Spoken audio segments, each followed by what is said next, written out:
નમસ્કાર વિદ્યાર્થી મિત્રો. છેલ્લે આપણે વ્યાકરણ એકમ 1 તેમાં સમાનાર્થી શબ્દો જોયા અને વિરુદ્ધાર્થી શબ્દો જોઈ રહ્યા હતા. ત્યાર પછી આપણે સ્વર વ્યંજન અને જોડણી એ 2 ટોપિક ઉપર વાત કરવાના છીએ. તો સમાનાર્થી શબ્દોમાં આપણે જોયું હતું કે આપણે સમાનાર્થી શબ્દનો ઉપયોગ નિબંધ લેખન, અર્થ વિસ્તાર કે સવાલ જવાબ હોય આપણા, તો તેમાં આપણે કરી શકીએ છીએ. અને જો આપણે અલગ અલગ સમાનાર્થી શબ્દો જાણતા હોઈએ તો આપણું લખાણ છે એ ખૂબ સારું બની શકે છે.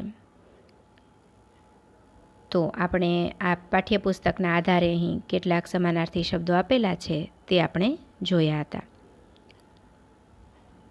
ત્યારબાદ વિરુદ્ધાર્થી શબ્દો પણ આપણે શરૂ કરી હતી. તો એમાં આપણે કેટલાક વિશેષણો જેના વિરોધી વિશેષણો કેવા હોઈ શકે એ પણ આપણે જોયું હતું. અને પછી સંજ્ઞામાં વિરોધી શબ્દો એ હવે આપણે આજે જોવાના છીએ. તો કેટલીક વિરુદ્ધાર્થી સંજ્ઞા અહીં જે છે એ કેટલીક વિરુદ્ધાર્થી સંજ્ઞા આપેલી છે.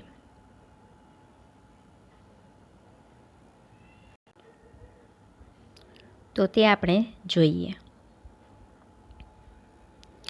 અંધકાર એનો વિરોધી પ્રકાશ, આકાશ તો પાતાળ, ઈચ્છા તો વિરોધી અનિચ્છા, ઉદય એનો વિરોધી અસ્ત, ઉન્નતિ તો અવનતિ. ઉન્નતિ એટલે આપણી આગળ પ્રગતિ થાય એ, અને અવનતિ એટલે પડતી થાય એ. અને ઉદય અને અસ્ત એટલે સૂર્યોદય એમ કહીએ ને આપણે, એટલે સૂર્ય ઉગ્યો, અને અસ્ત થવું એટલે આથમ્યો, સૂર્યાસ્ત. પછી કાળજી તો નિષ્કાળજી, આકર્ષણ તો અપાકર્ષણ, આશા તો નિરાશા, ઉત્સાહ એનું વિરોધી નિરુત્સાહ, ઉદ્યમ એનું વિરોધી આળસ. ઉદ્યમ એટલે મહેનત કરવી અને એનો વિરોધી છે આળસ.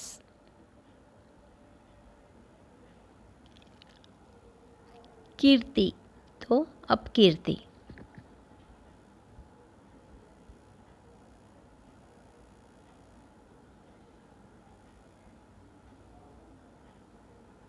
ત્યારબાદ છે ખરીદ, તો તેનું વિરોધી વેચાણ. ખરીદી કરવી એમ કહીએ ને, આપણે કંઈક ખરીદીએ અને એનું વિરોધી કંઈક વેચીએ એમ, તો ખરીદ તો વેચાણ. જય તો પરાજય, જય એટલે વિજય અને એનો વિરોધી પરાજય. ધ્યાન તો બેધ્યાન, પાપ તો પુણ્ય, ભરતી તો ઓટ. સમુદ્રમાં જે ભરતી અને ઓટ આવે છે, જ્યારે પાણી વધારે આવે એને ભરતી આવી કહેવાય, અને પાણી જ્યારે જતું હોય તેને ઓટ આવી કહેવાય. મિલન તો વિરહ, મિલન એટલે મળવું, અને વિરહ એટલે તેનું જુદાઈ સહન કરવી એટલે વિરહ.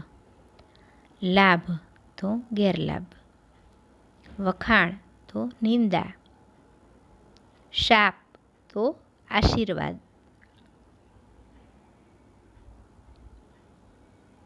સગવડ તો અગવડ, સુગંધ તો દુર્ગંધ.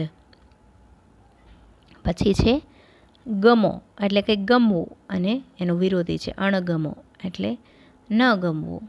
ન ગમે તેવું તો અણગમતું એમ કહીએ ને. ગમો એટલે ગમવું, ગમે એવું. દેવ એનું વિરોધી છે દાનવ, દાનવ એટલે રાક્ષસ, દેવ એટલે દેવતા. નફો તો એનું વિરોધી નુકસાન. પ્રગતિ એનો વિરોધી અવગતિ. પછી ભીતર તો એનું વિરોધી બહાર, ભીતર એટલે અંદર એવું થાય.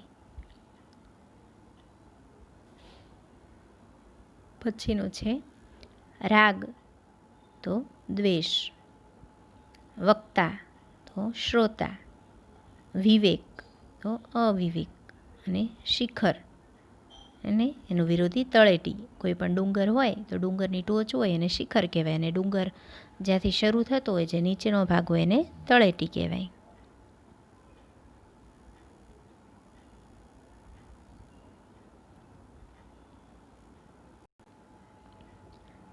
ત્યાર પછીનો શબ્દ છે સર્જન, તો વિસર્જન. સ્મિત એનું વિરોધી રુદન. સ્વદેશ એનું વિરોધી પરદેશ. પછીનું છે હિત. હિત એનું વિરોધી અહિત.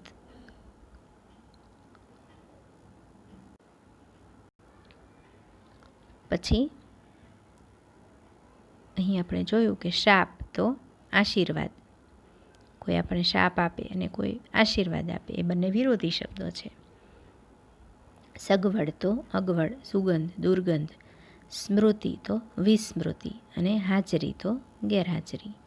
સ્મૃતિ એટલે કંઈક યાદ રાખવું, અને વિસ્મૃતિ એટલે કંઈક ભૂલી જવું.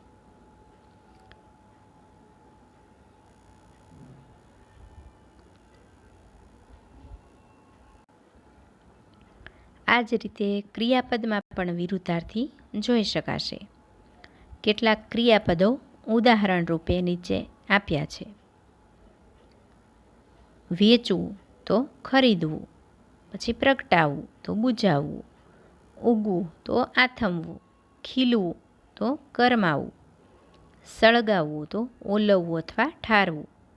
અને ફૂલવું એનો વિરુદ્ધાર્થી સંકોચાવવું.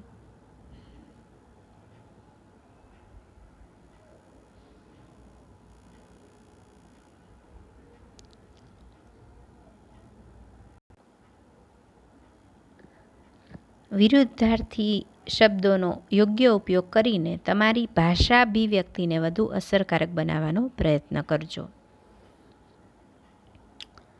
હવે આવે છે આપણો ટોપિક કોષક્રમ. કોષક્રમ એટલે શું? તો જે શબ્દકોશ હોય એના ક્રમ પ્રમાણે શબ્દો ગોઠવવાના હોય તેને કોષક્રમ કહેવાય.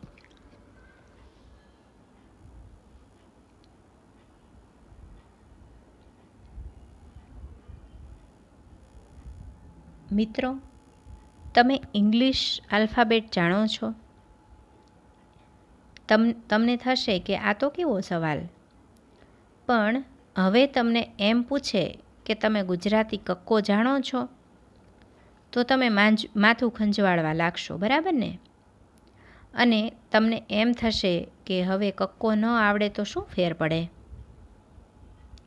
હવે અહીં તમે આ વાંચ્યું તો તમને ખરેખર એવું થયું જ હશે કે તમને ઘણા બધાને કક્કો નથી આવડતો, બરાબર ને? તો કક્કો આવડે આપણને પૂરેપૂરો તો જ આપણે કોષક્રમ પ્રમાણે જે શબ્દ પૂછાય તો આપણે ગોઠવી શકીએ, અને નહીંતર એ જેટલા માર્ક્સના હોય એટલા માર્ક્સ આપણે ગુમાવવા પડે. તો અહીં કેવી રીતે કોષક્રમનો ઉપયોગ કરવો તે આપણને શીખવવામાં આવ્યું છે, જે તમે આગળના ધોરણમાં પણ શીખી જ ગયા છો, અને અહીં એનું રિવિઝન થાય છે. તમને કોઈ શબ્દ ન આવડતો હોય ત્યારે તમે શું કરો છો? ડિક્શનરી જુઓ છો. દાખલા તરીકે તમારે ઓથોરાઇઝ શબ્દનો અર્થ જાણવો છે.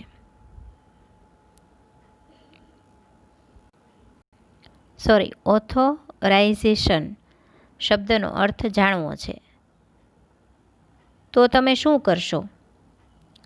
પહેલાં એ અક્ષર જોશો, પછી એ અક્ષરના જૂથમાં એ યુ શોધશો, પછી એ યુના ક્રમમાં ટી સુધી જઈને એ યુ ટી શોધશો. એમ તમે મૂળ શબ્દ તરફ આગળ વધશો. હવે જો તમારે ગુજરાતી શબ્દોનો અર્થ શોધવો હોય તો તમે શું કરશો? કોષના એક એક પાના તો ન ઉથલાવાય ને, તેના માટે ક્રમ ખબર હોવો જોઈએ ને. તો તમે કક્કો પહેલાં ભણી ગયા છો. ચાલો ફરી એકવાર નજર નાખીએ. એટલે તમે કક્કો બધા ભણી જ ગયા છો તો જ તમને લખતા વાંચતા આવડ્યું હોય, બરાબર ને? તો આપણે જેમ ABCDમાં જે રીતે આપણે ડિક્શનરીમાં શબ્દ શોધીએ છીએ, તો એ જ રીતે અહીં ગુજરાતી શબ્દકોશમાં આ રીતે શબ્દ શોધી શકાય. એના માટે આપણે સ્વર અને વ્યંજનથી પરિચિત હોવા જોઈએ, જે તમે આગળના ધોરણમાં શીખીને આવ્યા છો કે સ્વર કોને કહેવાય અને વ્યંજન કોને કહેવાય. તમારે હિન્દીમાં પણ સ્વર અને વ્યંજન આવે છે, તો તમે સ્વર અને વ્યંજનથી પરિચિત છો, પણ તોય આપણે એકવાર નજર નાખીએ. આ છે ગુજરાતી સ્વરો: અ, આ, ઈ, ઉ, ઋ, એ, ઐ, ઓ, ઔ, અમ, અહ. તો ગુજરાતી સ્વરો આ છે. અને શબ્દકોશનો ક્રમ જ્યારે ગોઠવવાનો આવે ત્યારે પહેલાં સ્વર જોવાના હોય અને પછી વ્યંજન પ્રમાણે ગોઠવવાના હોય.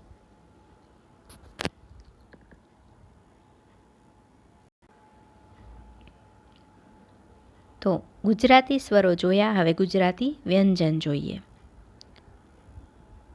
વ્યંજન એ સ્વર જે ક હોય, દાખલા તરીકે આ ક કહેવાય, તો આ રીતે હોય ક, તો એને ક ખોડો કહેવાય, એટલે કે અધૂરો ક કહેવાય. પ્લસ અ મળે, એટલે કે પ્લસ સ્વર મળે, ત્યારે એ સંપૂર્ણ ક બને છે.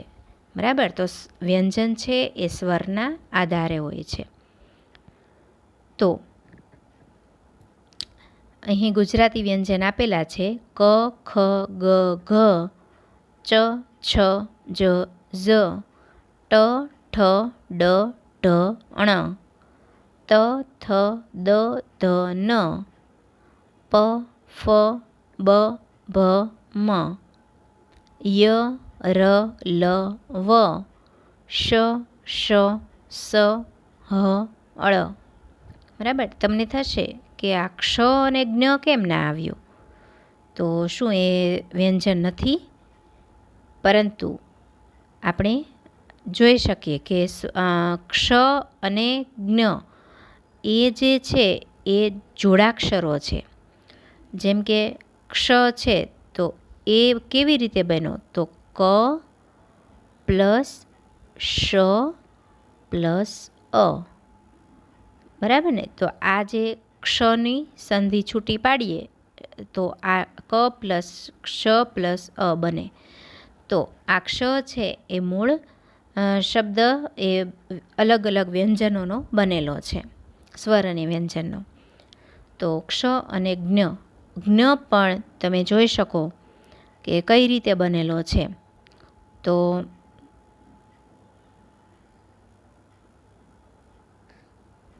આ છે જ્ઞ.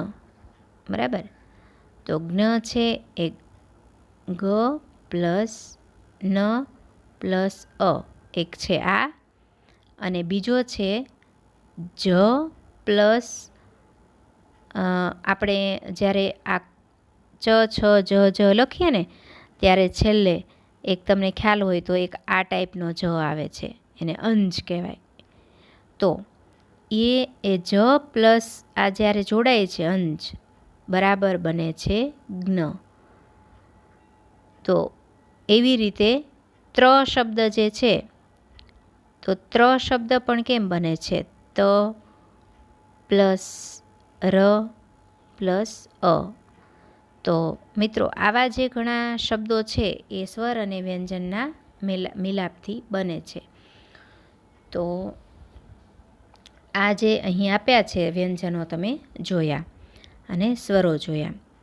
હવે આપણે આગળ જોઈએ.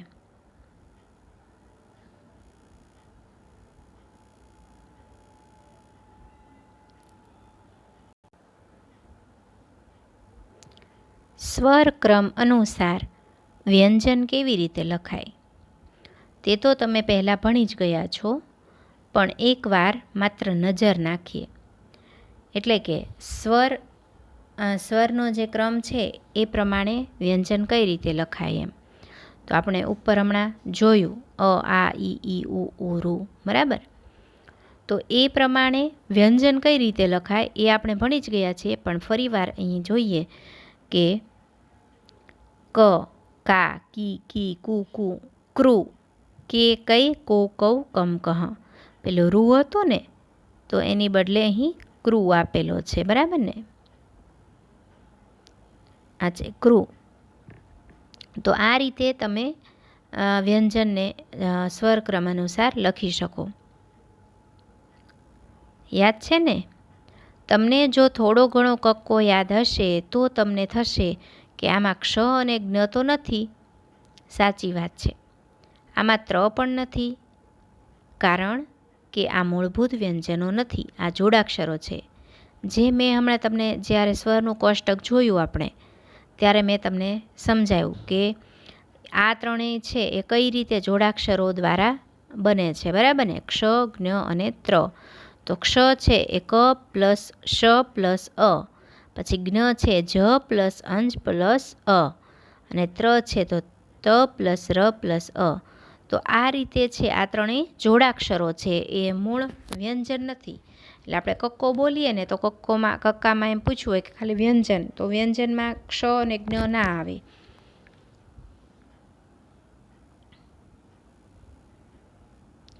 તમને થશે કે જ્ઞ તો આપણે ગ પ્લસ ન પ્લસ ય પ્લસ અ જેવો ઉચ્ચાર કરીએ છીએ, વળી હિન્દીમાં તો ગ પ્લસ ય પ્લસ અ જેવો ઉચ્ચાર કરીએ છીએ. તો પછી જ, અંજ અને અનો જોડાક્ષર શા માટે? આવું તમને પ્રશ્ન થયો હશે. કે મેં પણ તમને શરૂઆતમાં એમ કહ્યું હતું કે આપણે છે એ ગ પ્લસ ન આપણે આમ જ્ઞ બોલીએ છીએ, બરાબર ને, ગુજરાતીમાં. અને હિન્દીમાં ગ પ્લસ ય બરાબર જ્ઞ. હિન્દીમાં જ્ઞ બોલાય અને ગુજરાતીમાં જ્ઞ બોલાય. ગુજરાતીમાં આજ્ઞા એમ બોલાય અને હિન્દીમાં આજ્ઞા એમ બોલાય.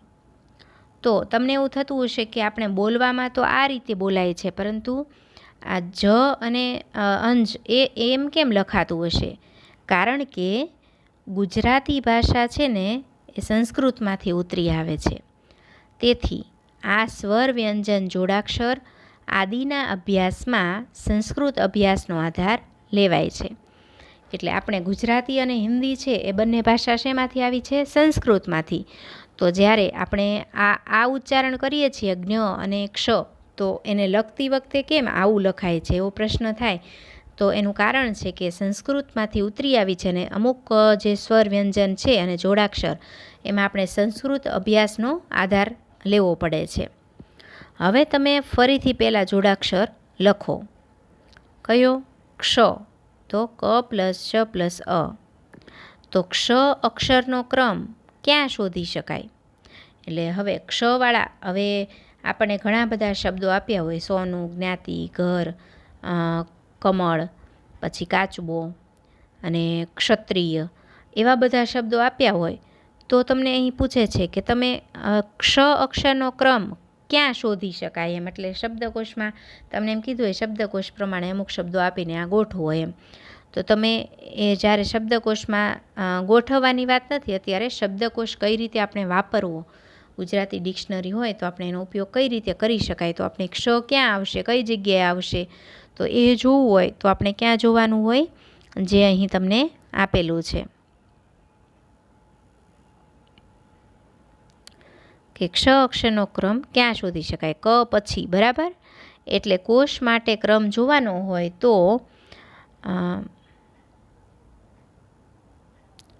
ક એ ક્ષ અને ખ, ગ અને ઘ. તો આ બધાના શબ્દો આપેલા હોય તો પહેલાં આપણે કના શબ્દો પૂરા થાય ને પછી આપણે ક્ષના શબ્દો લખવા પડે, બરાબર ને. અને એ જ રીતે જ્ઞ જોડાક્ષર જોઈએ તો જ, અંજ, અ છે. તેથી આ જના શબ્દ જ્યાં જ પૂરો થાય ને એની પછી આપણે જ્ઞનો શબ્દ આવી શકે. શબ્દકોશમાં આપણે લખવાના થાય તો પણ અને ડિક્શનરીમાં શોધવાના થાય તો પણ જ પછીના ક્રમે જ્ઞ આવે ને પછી આ જ આવે. તો તમે આ રીતે શબ્દકોશમાં એ શોધી શકો છો. પછી ત્રનો જોડાક્ષર જોઈએ તો ત પ્લસ ર પ્લસ અ છે.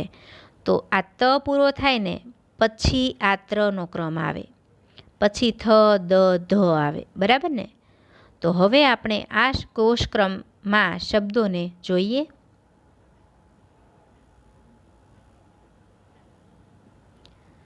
હવે અહીં કેટલાક શબ્દો આપ્યા છે: સોનું, જ્ઞાતિ, હરિ, પંખી, ત્રણ, લઘુ, ઘર, નવસર્જન, દીવો અને ક્ષેત્ર. તો આ શબ્દોને પ્રથમ અક્ષર જુઓ. પ્રથમ અક્ષર જોવાનો છે એટલે સોનુનો સ, પછી જ્ઞાતિનો જ્ઞ, પછી હરિનો હ, પછી પંખીનો પ, પછી ત્રણનો ત્ર, પછી લઘુનો લ, પછી ઘરનો ઘ, પછી નવસર્જનનો ન, અને દીવાનો દ, અને ક્ષેત્રનો ક્ષ. બરાબર, આ પ્રથમ અક્ષર જોવાના છે પહેલાં. હવે આપણે જોયેલા વ્યંજનના ક્રમ અનુસાર આ શબ્દોને ગોઠવીએ.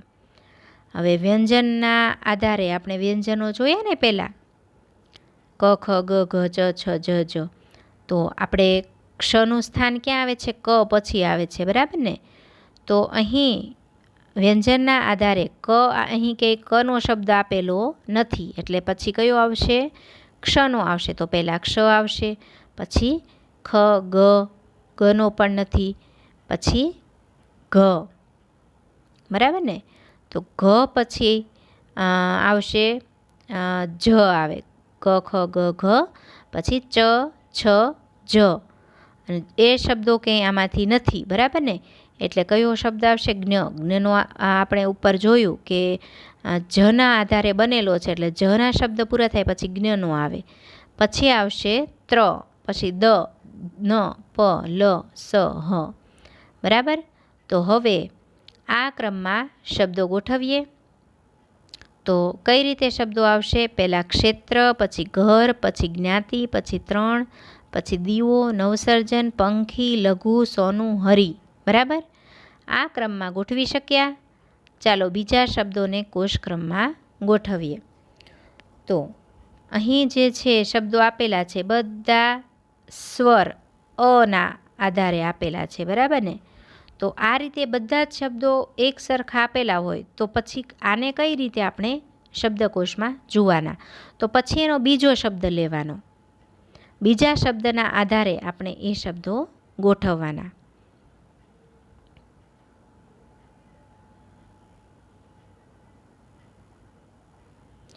તો અહીં તમે જુઓ છો કે તેમ બધા અક્ષરનો પહેલો અક્ષર અ સ્વર છે, અને તેથી હવે બીજો અક્ષર જોવો પડે. દરેક શબ્દના બીજા અક્ષર જોઈએ તો ખ, તી, અણ, અહીંયા જુઓ ખ બીજો અક્ષર, તી, અણ, ઢ, ડ, ગા અને ગ. બરાબર ને? તો એ પ્રમાણે આ બીજા અક્ષરો છે, અને આ અક્ષરોને કક્કાના ક્રમ અનુસાર જોઈએ તો ખ પછી ગા, એટલે કે ગ પછી ડ, ઢ, ણ, પછી તી. બરાબર? તો હવે આ ગા અને ગમાંથી અહીં જુઓ તમે પાછું, એકમાં અણગમો છે અને પછી અગાશી છે. તો અહીં પહેલાં છે એ કયો શબ્દ આવશે? એ અહીં વિસ્તારથી આપેલું જ છે કે શબ્દકોશના ક્રમ પ્રમાણે છે, બીજા અક્ષર પ્રમાણે આપણે અહીં ગોઠવી દીધા. તો હવે ગા અને ગમાંથી પહેલાં કયો આવે?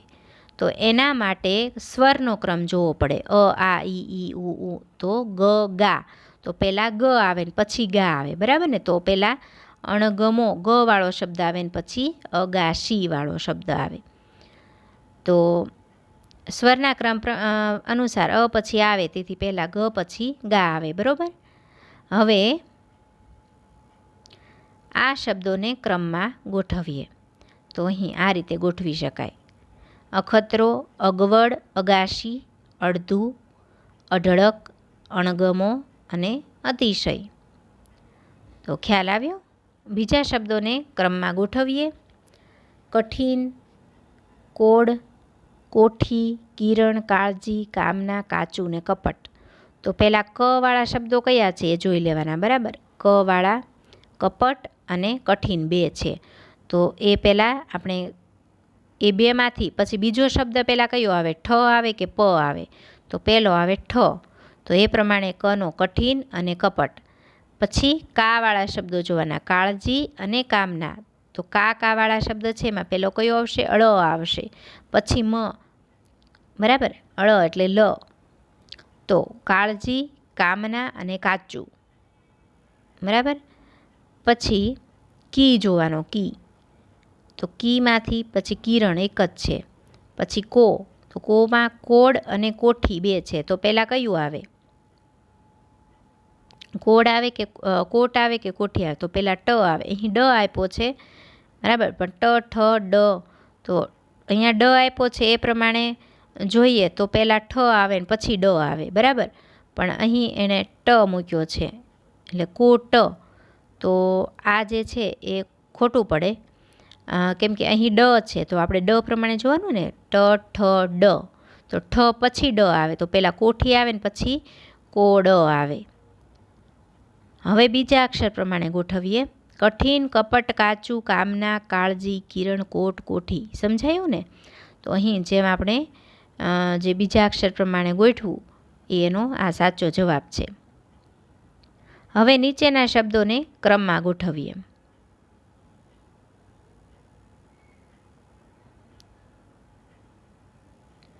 અબોલ, ઓરસ્યો, ઊનું, ઉદય, ઉછીનું, આબ, આબરૂ ને ઈશુ. આ બધા શબ્દો સ્વરના આધારે આપેલા છે, તો આપણે અ, આ, ઈ, ઉ એ ક્રમ યાદ રાખવો પડે, બરાબર. તો પહેલાં આવશે અબોલ, પછી આવશે આબરૂ, પછી આભ. અહીં આ ઉપરથી બે શબ્દો છે તો પછી બીજો શબ્દ જોવાનો, પહેલાં બ આવે ને પછી ભ આવે. તો આબરૂ આભ, પછી ઈશુ, પછી ઉછીનું ઉદય, પછી ઊનું અને પછી ઓરસ્યો. તો કેટલાક સ્વાધ્યાય કરીએ. તો હવે અહીં જે સ્વાધ્યાયમાં જે આપેલા છે એ પહેલાં તમારે આ જવાબ જોવાનો નથી, બરાબર. તમારે આ તમારી જાતે સ્વાધ્યાય કરવાનો છે. અહીં સ્વાધ્યાય જે આપેલો છે કે હળ, પાણી, ગુજરાત, ખુરશી, ક્ષણ, સસલું, તેલ, ગરમ, ખનીજ, કોડિયું. અને બીજું છે શિયાળો, બહાર, દાતરડું, જ્ઞાન, ગરીબ, વસંત, પહાણ, ટોળું, ગેરલાભ ને ખોટું. ત્રીજું છે ત્રાસ, શીતળ, હીરો, સુગંધ, કિલ્લો, શીરો, ક્ષમા, શાપ ને વિસર્જન ને સાવજ. બરાબર. તમારે આ સ્વાધ્યાય પહેલાં તમારી જાતે કરવાનો છે અને પછી તમારે આ ઉત્તર જોવાનો છે. ઉત્તર અહીં આપેલો જ છે પણ એ તમારે અત્યારે જોવાનો નથી. પહેલાં તમારે આ ત્રણેય શબ્દો બધા છે એ તમારી નોટબુકમાં લખી અને એનો અભ્યાસ કરવાનો કે પહેલાં તમને આવડ્યું કે નહીં એ તમને ખ્યાલ આવશે, બરાબર. પછી તમારે આ જે જવાબ આપેલો છે એની સામે તમારે સરખાવવાનો. તો હવે તમે કોષક્રમ અનુસાર શબ્દ ગોઠવી શકો. અર્થ કે જોડણી જોવા માટે તમે કોષનો ઉપયોગ કરી શકો ને. તો તમારે આ રીતે શબ્દો ગોઠવતા શીખવાના છે, બરાબર ને. તો અહીં હવે આપણે અટકીએ છીએ અને હવે પછીનો જ્યારે લેક્ચર આવશે ત્યારે આપણે જોડણી વિશે જાણીશું. તો મિત્રો આનો તમે ઘરે અભ્યાસ કરજો અને હવે આપણે અહીં અટકીએ છીએ. Thank you.